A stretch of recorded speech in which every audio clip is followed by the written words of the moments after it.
Good afternoon, ladies and gentlemen. Welcome to our first, let me say, Happy New Year to everybody joining us for our Eco-Environmental Education series. Like we promised last year, we said we will not only be doing the discussion exercise, we will also go into education. And today, our education will focus basically on general fire education for citizens. In the past few months, we've witnessed a lot of fire incidents in different parts of the state, and it becomes crucial that general knowledge about fire should be made available to the citizen. And that is why Eco-Environ Talk decided to kickstart this year Health, Safety, Security, and Environment lecture on fire. We will spend the next 4 minutes. We'll wait for others to join the next 4 minutes. While we do that, kindly use the chat box to send in your question, introduce yourself, your organization. Thank you, ladies and gentlemen. You are welcome.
Good evening, ladies and gentlemen. Thank you for joining us for this series. Like I said earlier in the introduction, today we'll kickstart the Eco-Environ Talk lecture series on general fire education for citizens. Like we've all known, fire is one of the most destructive elements that we can find around ourselves. So that is why this lecture is so important. What is the importance of fire to human and to the society? Why fire education is so important for us. The lecture will be in this form: why fire knowledge is important, a general introduction about fire, what causes fire, the common causes of fire, the consequence of fire, the basic fire science, how do you prevent fire, what are fire extinguishers and the category and classes of fire extinguishers available, fire prevention devices, and general fire safety principle. So why is fire knowledge important? Why do we have to take the knowledge of fire as so important in our society, most especially in our homes?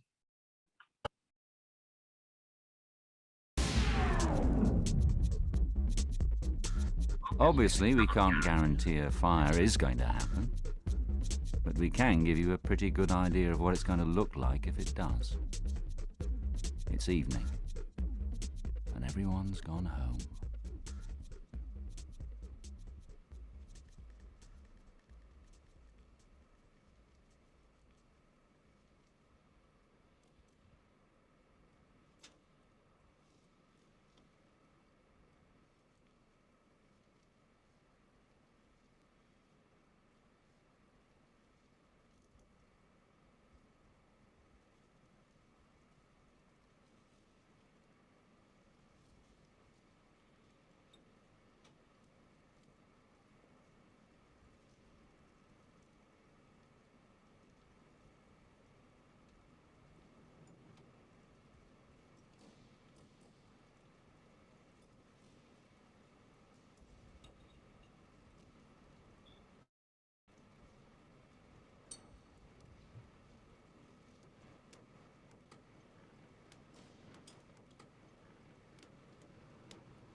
We can see from the demonstration of the video, the fire started in just a corner of the building where most of the materials that are close to the electrical socket are things that can easily get burned. It takes less than a minute or two. The fire has fully developed from the initial stage to a fully developed fire.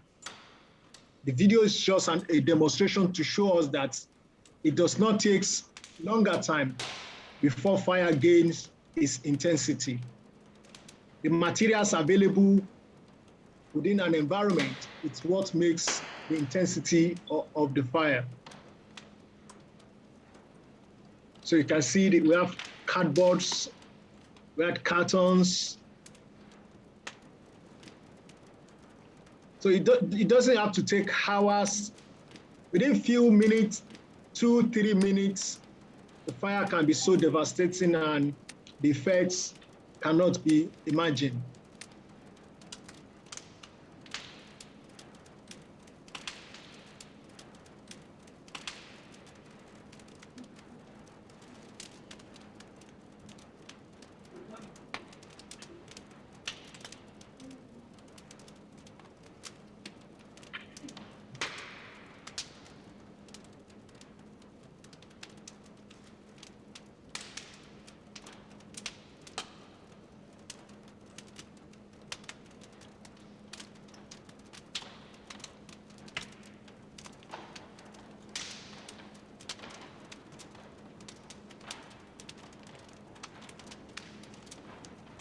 So this is an example or just a demonstration to show us that immediately fire starts, we don't have to wait for a longer time before we call for assistance, because it may not give us 2-3 minutes before it develops into something that is beyond our capacity. Most people will want to take time and try to see if they can extinguish before calling the attention of the necessary authority in charge of fire. But from this video, we can see that within few minutes, the video is less than 5 minutes, the fire has already takes another dimension. So this shows that fire, it's not something we can play with, and it's very, very important for us to take it very serious.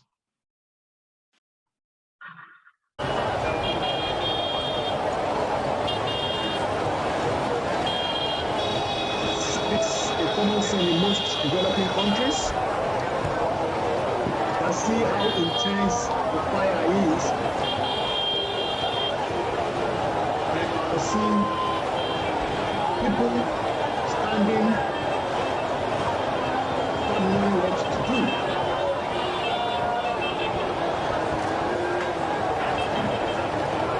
We need to make preparations for fire. Every day we find that we will try to do properties, individual companies, organizations will need to carry out fire risk assessment. How risk am I to fire? How risk is my investment to fire? How risk is my property to fire? These are things everybody needs to get to.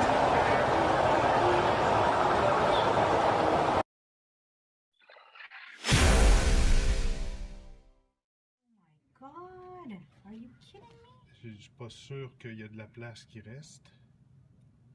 Mais attends, l'auto est en dessous du camion? Non, non, c'est pas un auto, là, c'est le camion qui est This is just a minor accident or, minor accidents and head-on collision. However, because of inability to make preparation in case of emergency, you see the fire has started, but the driver is still running up and down. It's unable to make a decision on what to do. If he has a fire extinguisher in place, or he is trained to handle this kind of situation, the thing will not get out of hand. So it is important for us to always prepare for fire. Most people, when we tell people, do you have fire extinguisher at home? Why will I have fire extinguisher at home? Fire will not be my own incident. So fire will not be my thing. So we can see, just within a minute, that's an explosion. That's an explosion.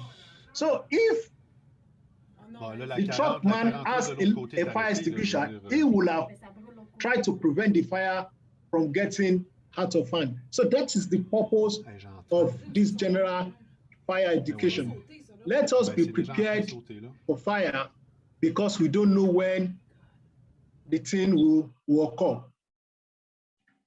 Most of us like football. This is one major incident that cannot be forgotten easily. In 1985, 11th May 1985, the fire incident that happened in Bradford.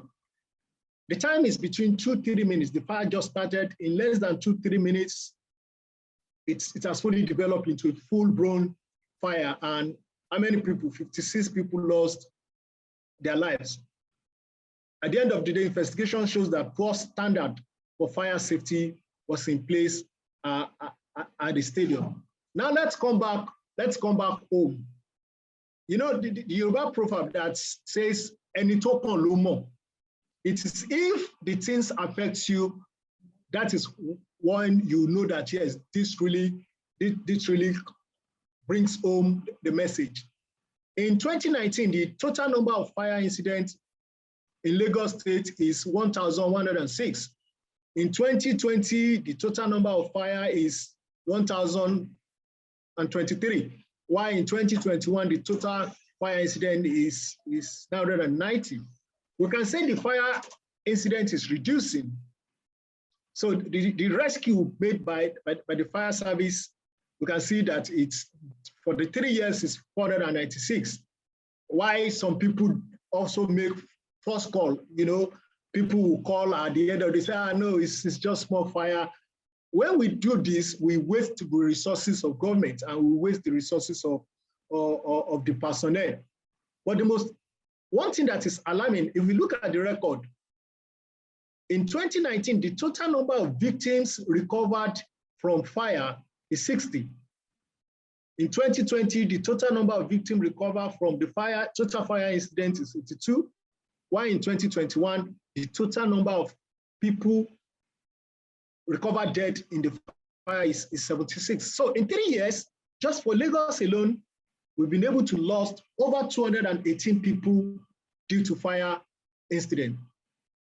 Let's look at the property damage or the investment. If we go to, let's talk about the financial implication. Just in 2019 alone, 13.72 billion were lost due to fire.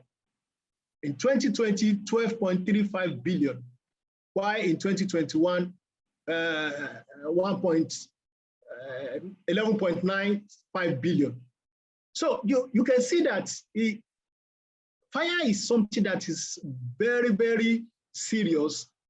Apart from the financial loss, we also lose humans, and no government, no family members will pray that we lose people in fire. And that is why this is very, very important.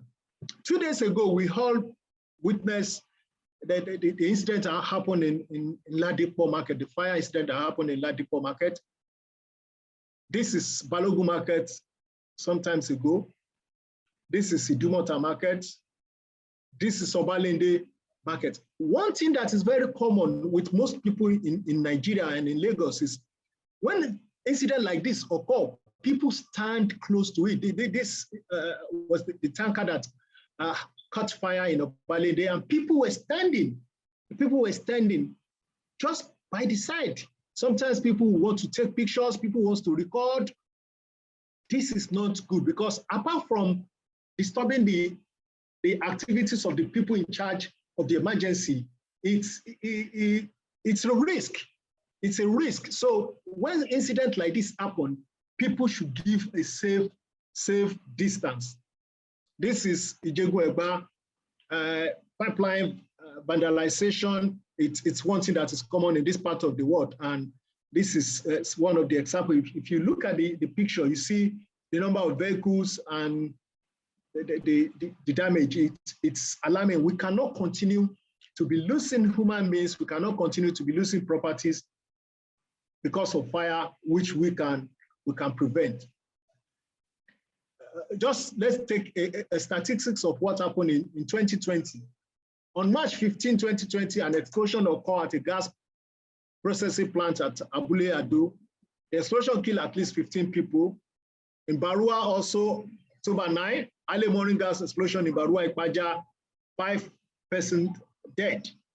2021, May 20, 2021, gas explosion rocked the Olusegun Obasanjo Presidential Library. In May 19, 2021, 34-year-old woman, children lost. In June 18, a liquefied gas plant exploded while in motion in Bankantoni. No fewer than 25 cars destroyed. So we can see this fire, if you look at the category of incidents that happened in 2021, it affects the rich and it also affects the poor. So what is fire, and why is it so important for us to put all our attention into it? Fire is a visible smoke and flame, normally seen often either in an expanding way or in a small way. Like the professionals will say, no two fire has the same properties. No two fire has the same properties. For people who are involved in fire investigation, you will know that fires have a pattern, and that's how fire investigators try to see and study fire. No two fire has the same pattern, and it is very, very important for us to know this. So when we know that fire is something that is dangerous, what normally causes fire?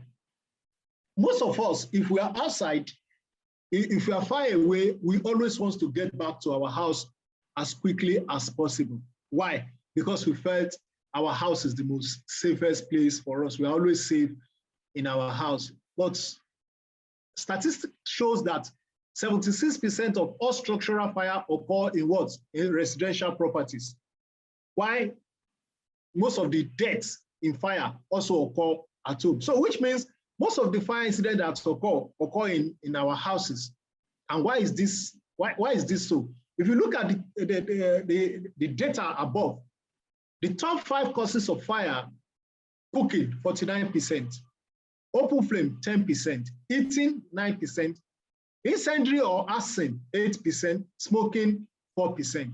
So if we look at it, the thing that causes fire are things that are common in our residential environment. Cooking, most of the cooking are done at home. Open flame can do something that we put. And one other thing that has caused fire in this part of the world is the boiling ring. Boiling ring, people felt it's cheaper, it's easier to do, but most of the time people leave it and will forget it. And because of the epileptic power situation in this country, when the light goes off, hardly do people switch off electrical appliances at home, and this often leads to fire. Arson and incendiary, this is common. A classical example is one that is close to us in this part of the world. City hall fire is one thing that is very in the mind of every negotiations. The defense building, recently one of the federal secretariats in Abuja. So arson is when somebody deliberately set fire or on a property or on things, either to commit a crime or to hide a crime. So these are the 5 top causes of fire.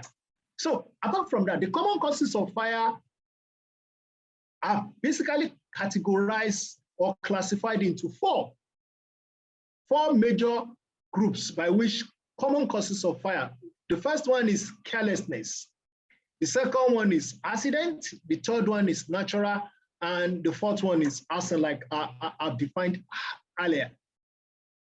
Carelessness, yes, people are always careless. Human beings, we are bound to make, to fall behind to expectations. So, and when we are careless, this tends to cause issues. So for fire, carelessness is one thing that helps fire to start. If I can use that language, in smoking in the bed, children playing with matches, failure to shut off gas, overloading of electrical sockets. You see, in this part of the world, we don't follow building code standard when it comes to electricity. You see people using 13 amps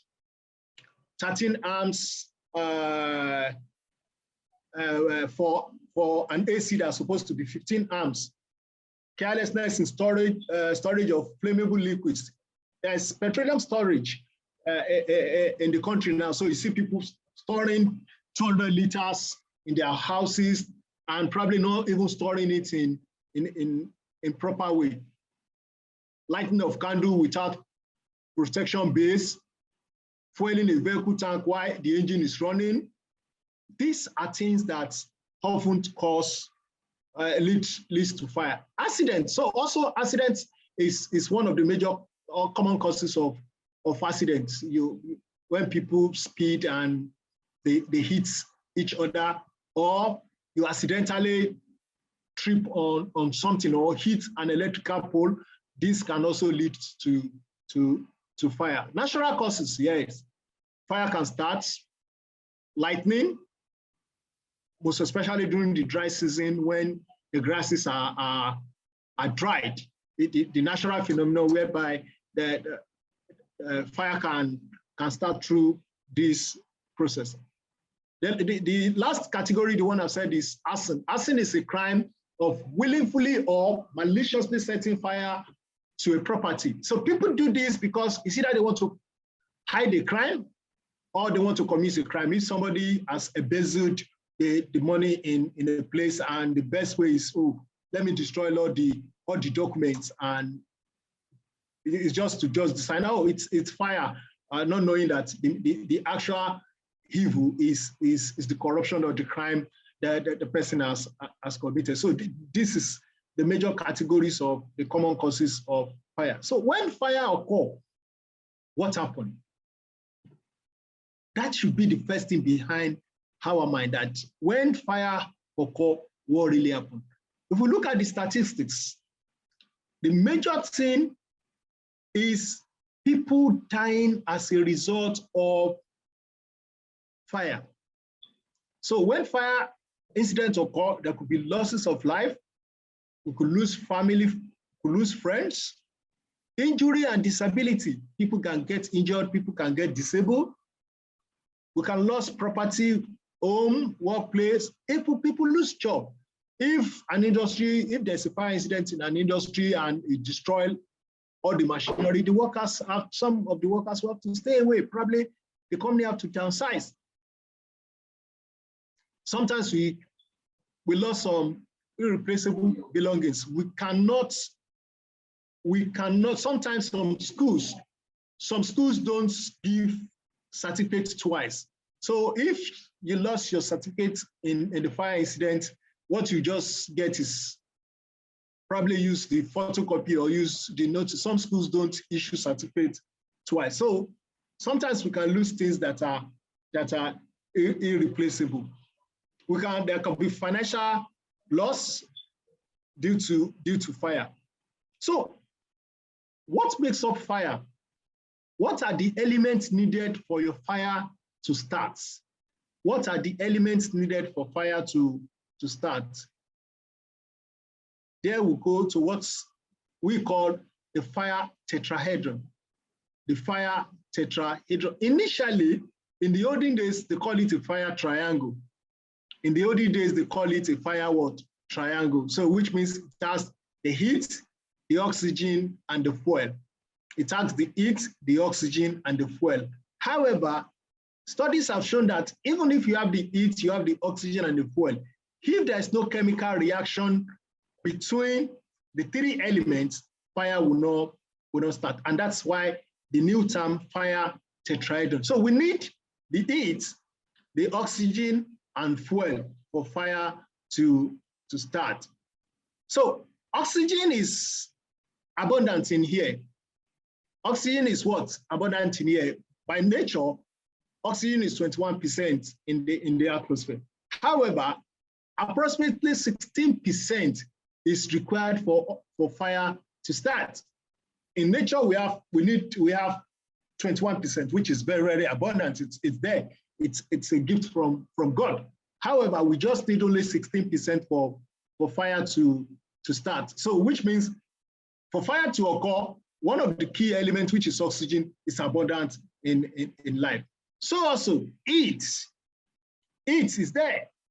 The sun is a source of heat.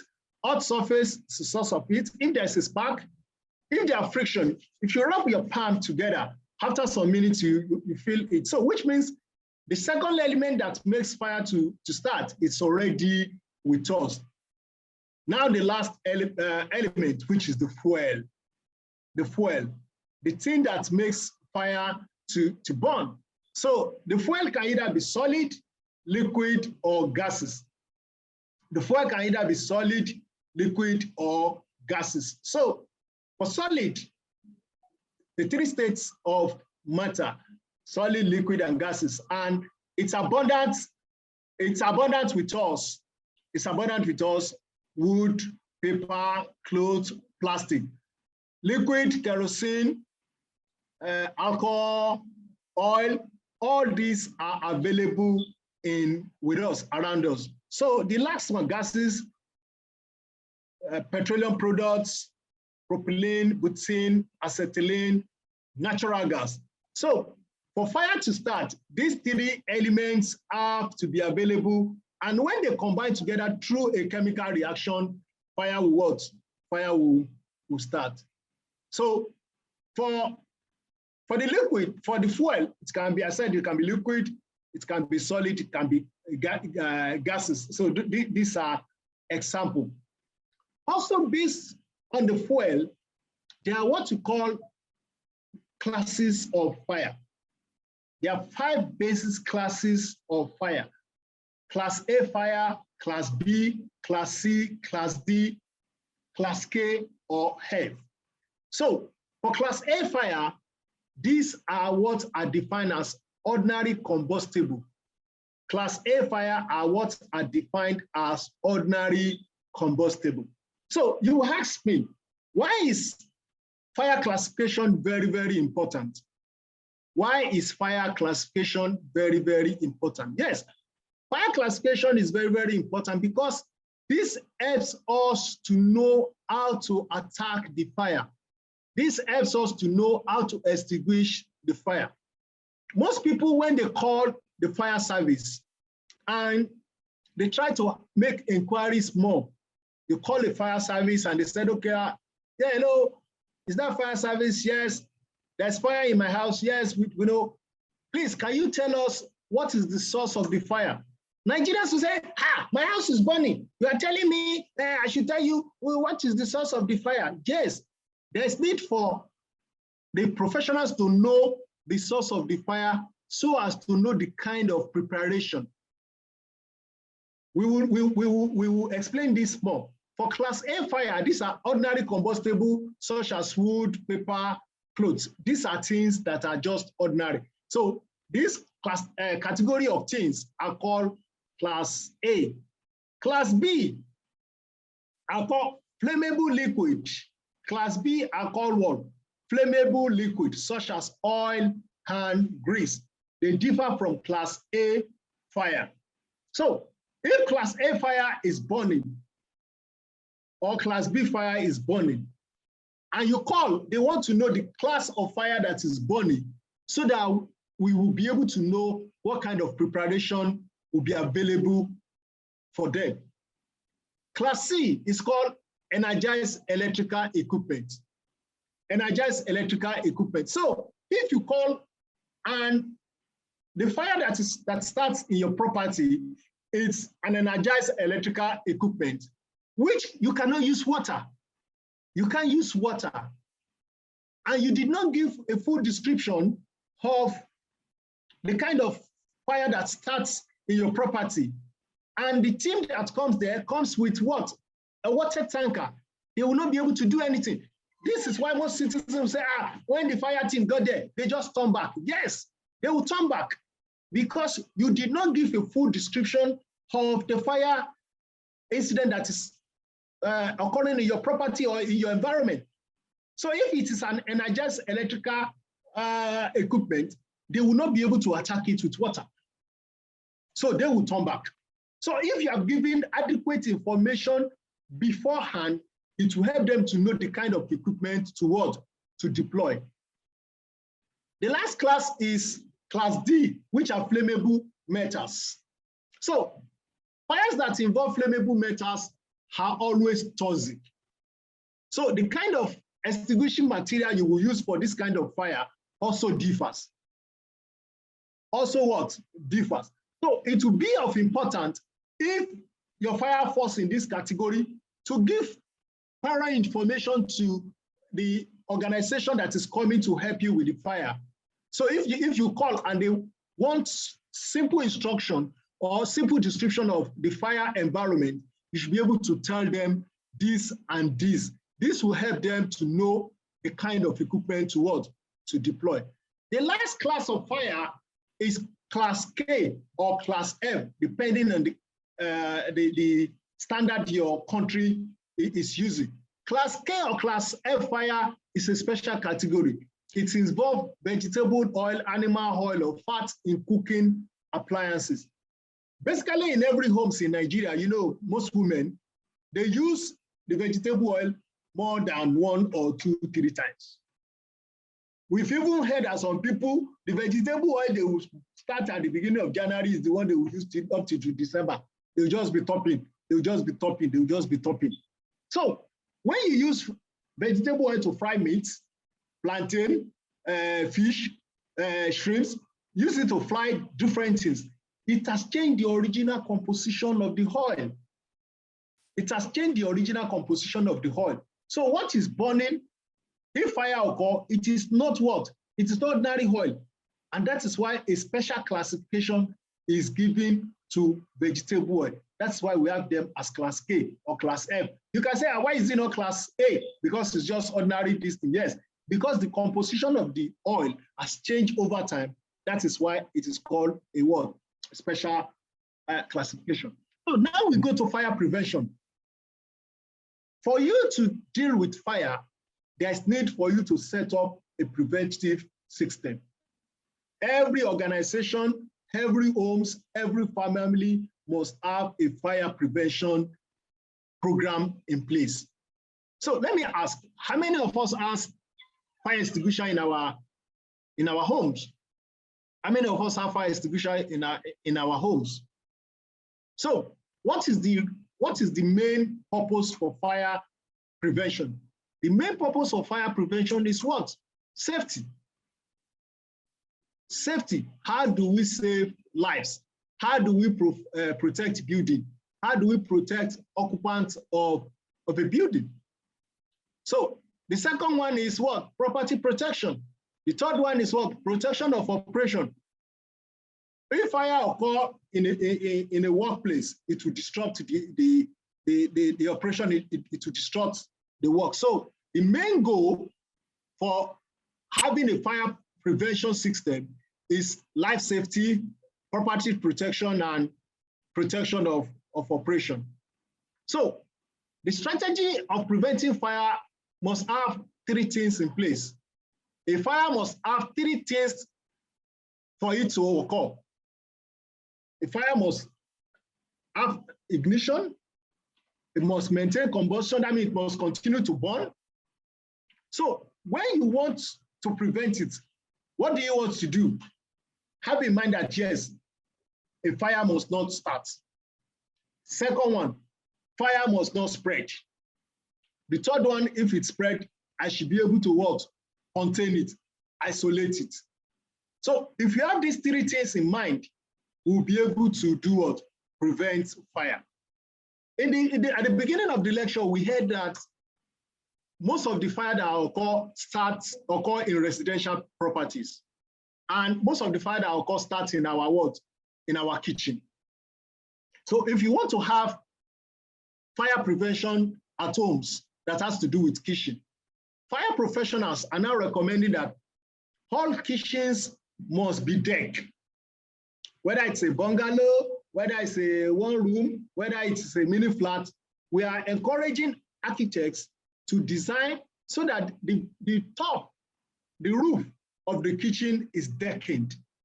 That means it is concrete and wood should not be there. Because if the roof of the kitchen is dead, there's probability that if fire starts, it won't transfer from the kitchen to the other part of the building. It will not transfer from the kitchen to the other part of the building. The second one is every kitchen must have a fireproof door. Every kitchen must have a fireproof door. So if you have put that as the basis of designing your house, you have put fire prevention as the core of what? Of your business. The second one, housekeeping. The Yoruba adage that says, "Imototo bori arun." It's not only imototo, it's not only about sickness or diseases. Housekeeping is one of the major things that helps to prevent fire. It helps to prevent fire. One, let's see, it reduces the amount of flammable and combustible material. If you go to some people's houses, most people go to their kitchen, go to their stores, you see things that are not usable. Items that are supposed to be given to motherless baby or thrown away, they will be there, they'll just keep them there. That is one of the ways to prevent fire. Take things that are not usable, things that we don't need, take them away. Another one is reduce ignition hazard.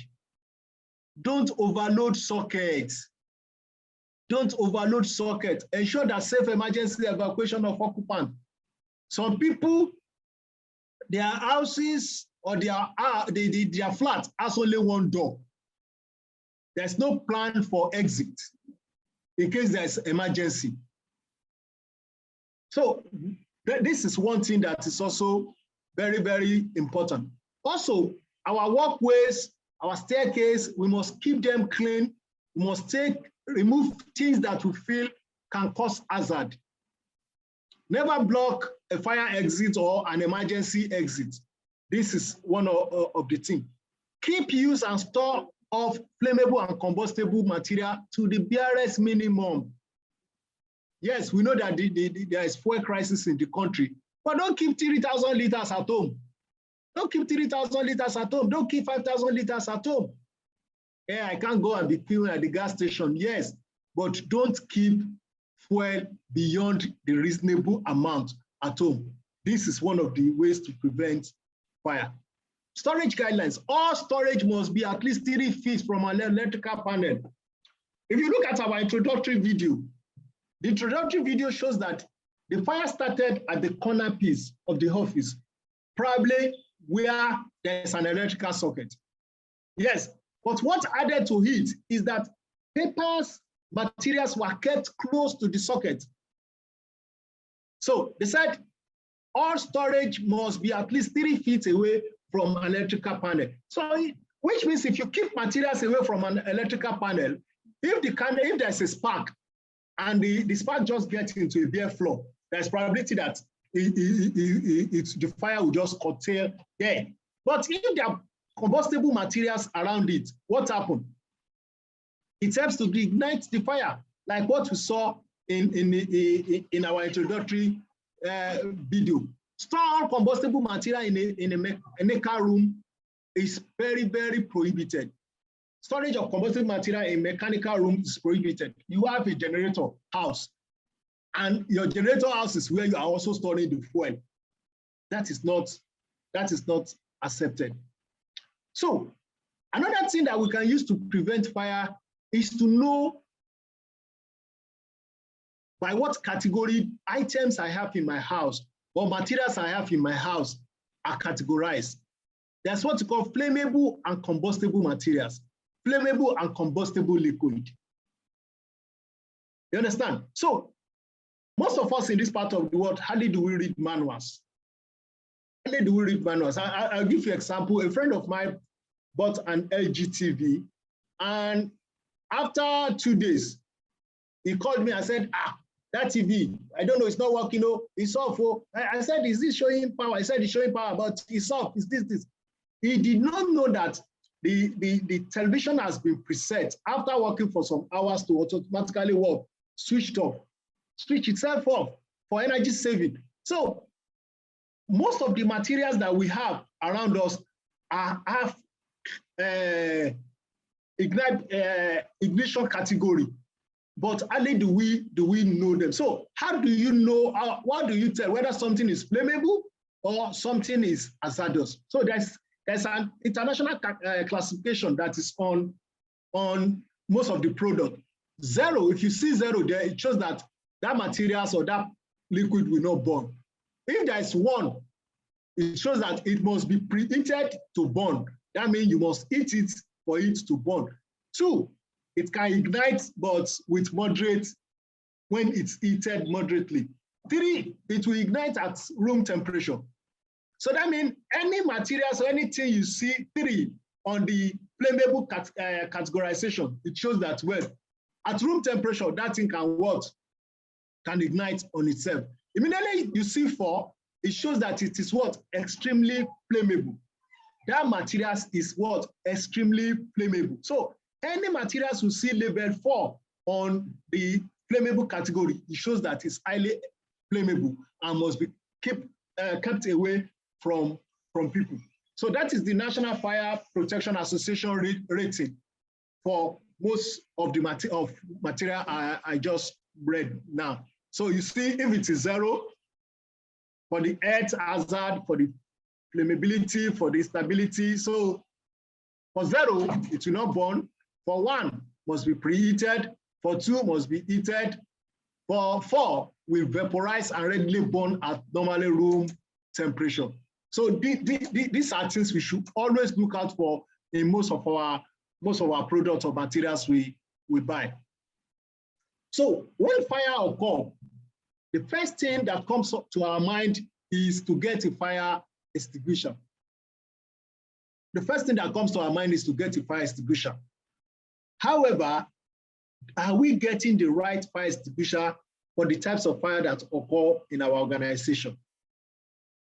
Are we using the prescribed fire for the types of fire that occur in my house, in where I work, in my church, in my mosque, or wherever I find myself? Let's look at this warning. They said, in case of fire, do not use water. This is a warning by a company along is it Apapa Oshodi Expressway? It's close to Oshodi. And this is the warning there on the wall of the company that if there's a fire incident in this company, please don't use fire. Because they know that if you use fire, what happens? The fire will get more power. The fire will have more power if you use water. So you can see, so which means not all fire can be attacked with water. That is why professionals in the fire sectors are saying, carry out what you call risk assessment. There is need for us to do a risk assessment. Yes, what kind of fire risk is my organization prone to? What kind of fire risk is my house prone to? So when you do a fire risk assessment, you'll be able to know the type of fire extinguisher you are supposed to have in your organization, so that if there is fire, you'll be able to use an adequate or the prescribed one. So basically, there are 5 main types of fire extinguisher that is available. There are 5 main types of fire extinguisher that is available. We have water, we have powder, we have foam, we have CO2, and we have wet chemical. We have water, we have powder, we have foam, we have CO2, and we have wet chemical. So that's a graphic illustration of the types of fire extinguisher we have: water, powder, foam, carbon dioxide, which is the CO2, and we have the wet chemical. So for the water, they said not suitable for all other types of fire, except for wood, clothes, coal, plastic, paper, textile, which are basically class A. Which are what? Basically class A. For the powder, they said for solid materials, liquid, gas, and electrical fire, which means class B and class C. The powder can be used for class B and class C, but not suitable for what? Fat pan or chip, which means you cannot use it for class K. For foam, for solid materials and liquid fire, but not suitable for gas, metal, or electrical, or fat pan. So you cannot use foam for what? For gas, class B. You cannot use it for class C, which is also electrical, and neither can you use it for class K, which is what? Fat. Carbon dioxide for liquid and electrical fire, but it's not, you cannot use it for gas and metal, because if you use carbon dioxide for metal or for gas, there could be what? A reaction. There could be a what? A reaction. Wet chemical for fire that involves cooking oil and fat. They said for fire that is for what? Cooking oil and what? Fat. So which means for most people that has restaurants, in your kitchen, the fire extinguisher you have in your kitchen should be a what? A wet chemical. You can't use a water, you can't use a powder, you can't use a foam, neither can you use a carbon dioxide. You can only use a wet chemical because it is for fire that involves cooking oil and fat. That is the types of fire extinguisher that is recommended for what? For fats and cooking oil, which is one of the major components used in restaurants and in the kitchen of the hotel. So you can see that the knowledge of the fire extinguisher is important in the preventing of fire. So sometimes some people will take fire extinguisher and they'll be using it, they'll be applying it, and it's like the fire extinguisher is not working. No, not that the fire extinguisher is not working. You are not applying the right fire extinguisher to the types of fire that is burning. So this is very, very important for us to what? To have. So when you have a fire extinguisher, there's a difference between having a fire extinguisher and knowing how to use a fire extinguisher. So the best knowledge of knowing how to use a fire extinguisher is knowing the properties, or what we call a fire extinguisher anatomy, what makes up a fire extinguisher. So immediately you have a fire extinguisher, the first thing you must look out for is the data plate. The first thing you must look out for is the data plate, which is the instruction placed on the body of a fire extinguisher. That will tell you the type of fire extinguisher it is. You know, in some countries, different category of fire extinguisher has different colors. That means class A fire extinguisher, B has different color, water, powder, CO2, wet chemical, they have different color. But in Nigeria here, basically most of our fire extinguisher are red color or black. However, that is why the data plate comes in. That is why the data plate comes in. So what happened with the data plate? The data plate provides information about the types of fire extinguisher that you are having with you. It will be in the label. When last was it service, who serviced it, all those particular information are available on the data plate. That is the first. Immediately you carry a fire extinguisher, that is the first thing you must look out for. The second one you must look out for is what? The pressure gauge. The pressure gauge is what you must what? Look out for. That is what most of the professionals, most especially the people who check our fire extinguishers for our cars. That is where they go. They look at the pressure gauge. The pressure gauge will tell you whether the fire extinguisher has already discharged or the fire extinguisher still has content in it. If it's on the green, it shows that it is fully charged. But if it has gone to the red part, it shows that it has what?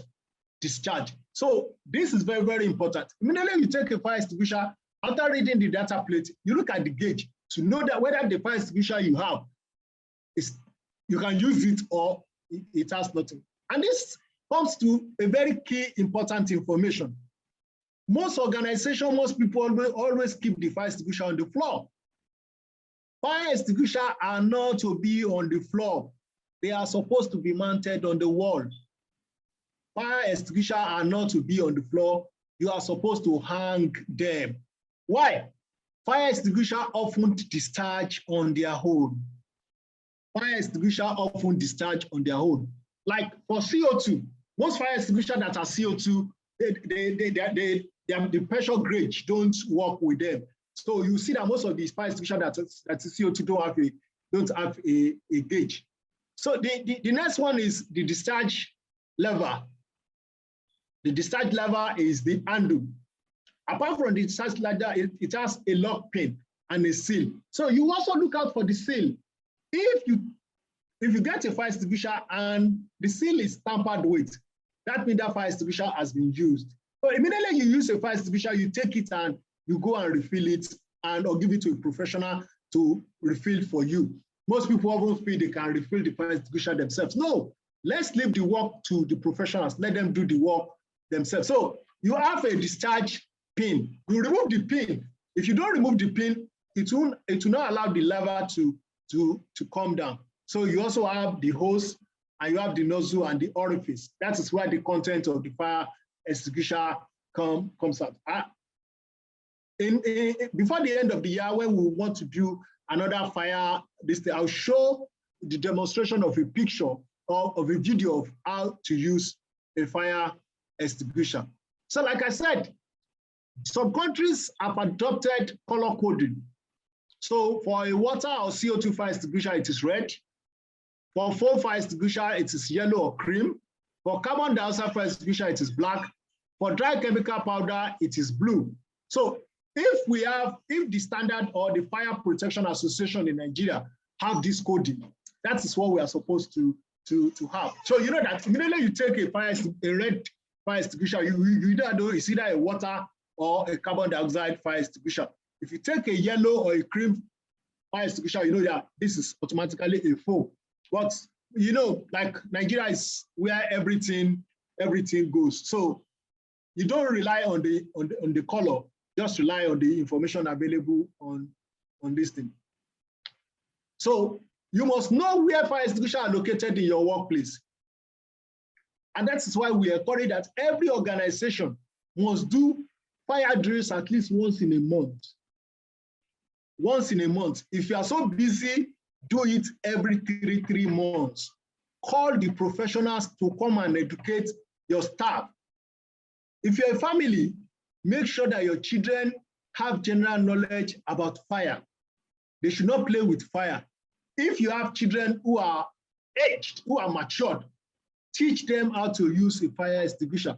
That is even if you have a fire extinguisher, which means it is compulsory and it is important for every home to have what? To have fire extinguisher. Learn how to use it and learn how to keep it away. So, apart from having fire extinguisher, there is need for us to inspect our fire extinguisher constantly. Because I said fire extinguisher often discharge on their own. So which means we must what? Check them periodically. So the National Fire Protection Association define an inspection as a quick check that the extinguisher is available and will function at any time it is needed. I often ask people, most of my students often ask me, hey, okay, I don't know, the fire people, they say they want to come and inspect us. Why are they coming to inspect us? We are not an industry now.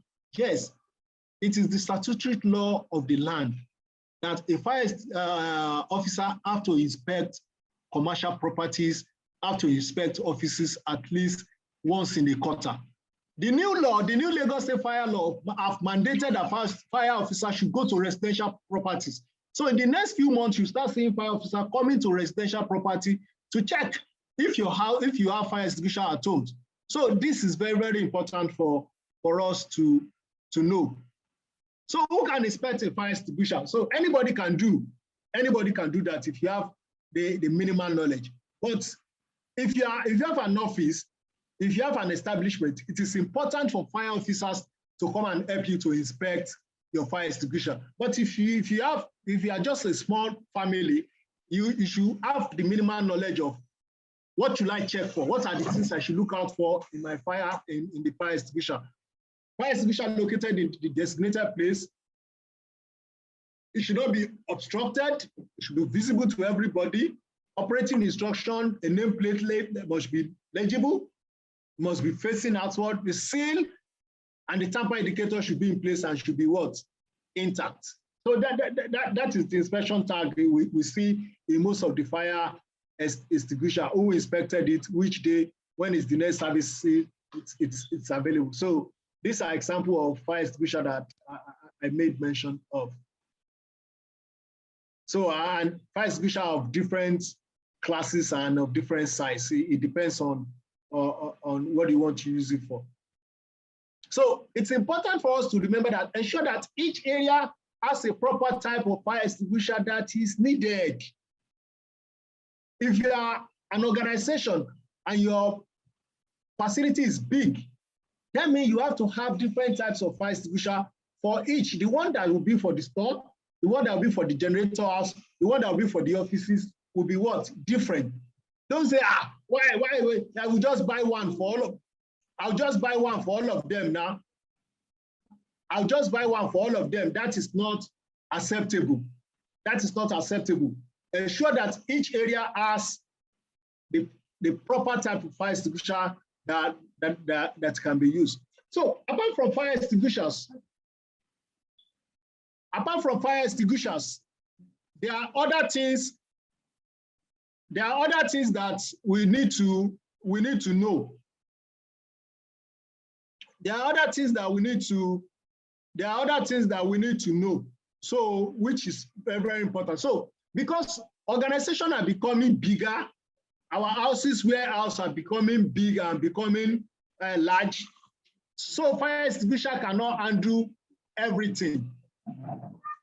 Fire extinguishers cannot handle everything. So, what do?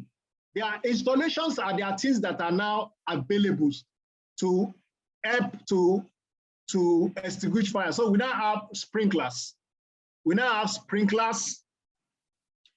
have valves, hose valves, or pipes run around the walls that we serve as fire, because you don't expect, like for a big hotel, you don't expect them to have fire extinguisher. So sprinklers are now run in warehouses, malls, so that immediately there is fire, they are automatically what?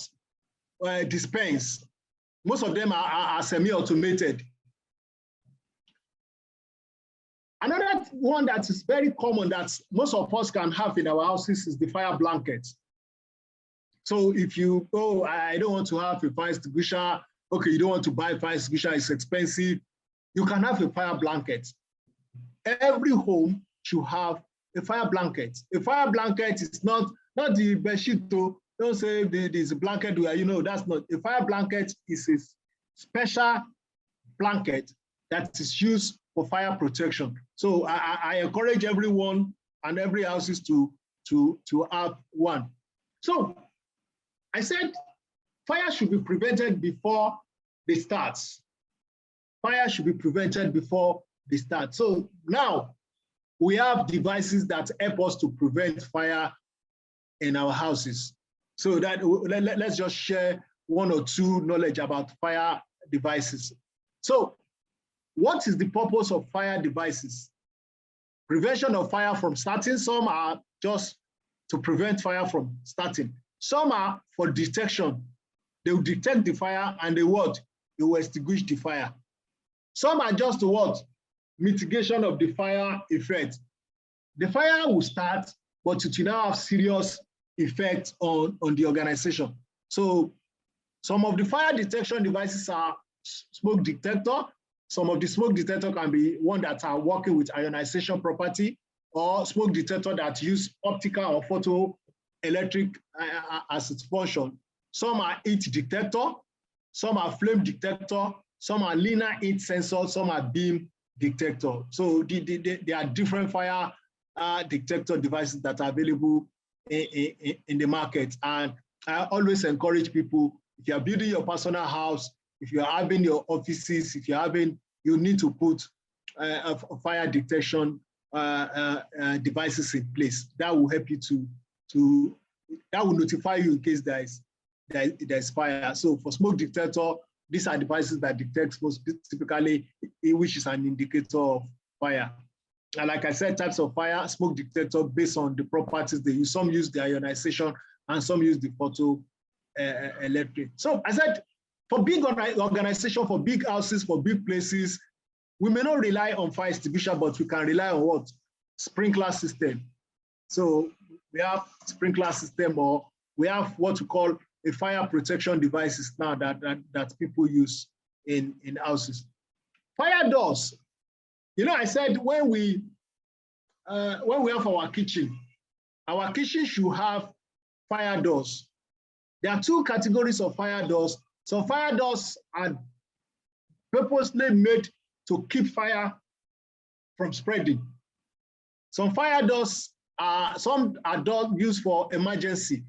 So that if there is emergency, some fire doors, you don't have to use key. You can open them on and off without anybody. So these are another form of devices that we use to prevent fire in big establishments are suppression systems. Suppression systems are things that are used to suppress fire. They are in form of gases. They are in form of gases. So immediately the fire spread, they open and the gases comes into that environment and helps to suppress the fire. So don't say because I have listened to the small fire lecture, I can use a fire extinguisher. Yes, I can. No, you must be properly trained in how to use it. So if the fire is a little larger than a waste bin, please do not attempt to fight it. If you know that the fire, one extinguisher is not enough to help you to stop it, don't attempt to fight it.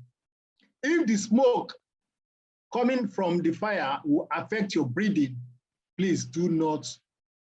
If you cannot see the way out, please do not fight fire.